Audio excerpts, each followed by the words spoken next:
Well, I think that when you start digging a little bit into research, um, you do have instances of women, quite often privileged women, who were doted on by their fathers, and their fathers arranged to have, apprenticeships, private apprenticeships for them. And when I one of the remarkable found pieces, like when you think, oh, what kept you going, let's say, at a time when I was really ready to set the manuscript aside.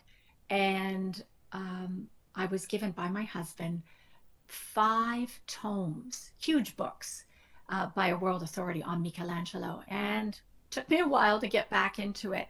But I read in a footnote in one of these tomes that Michelangelo actually had apprenticed a woman, and she became the court artist for the Queen of Spain in the mid 16th century.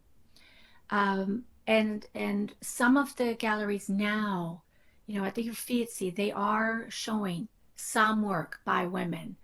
And so we're starting to peel back the pages of history and allowing that women were not just tucked away or doing their tombolo stitchery, that some of them, through by dint of like fierce spirit, were creating.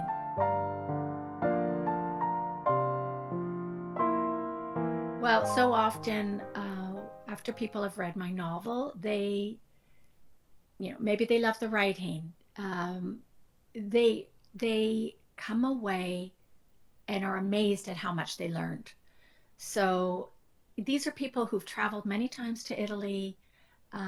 Maybe they traveled there as students, maybe as backpackers, and they might have been there 2 years ago. And they, I mean, what delights me is that the book awakens a new interest in Florence and Firenze and Tuscany, really.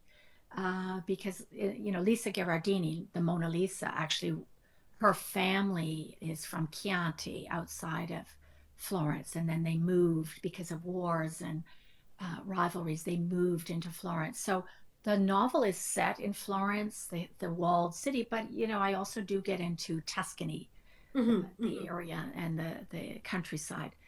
Um, so I think that what, yeah, enchants people about historic fiction, like when you read Hilary Mantel, um,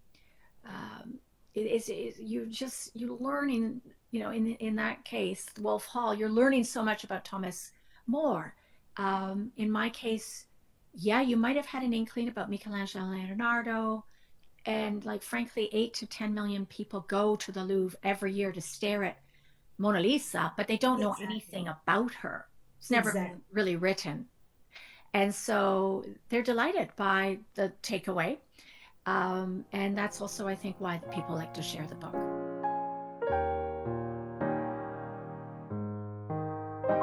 Absolutely, sure. I mean, because for so many years I was writing about architecture. It's very visual, and you're Hmm. always looking and obviously using your eyes, and then trying to convey the spirit of a building or the spirit of a city, or what oppresses people, or what inspires, what is great architecture. And so the idea of describing in a kind of kinetic, cinematic way has been with me for quite a long time. And Right. that's how I try to write. Just I'm go into my head, go into the visuals, and write that way.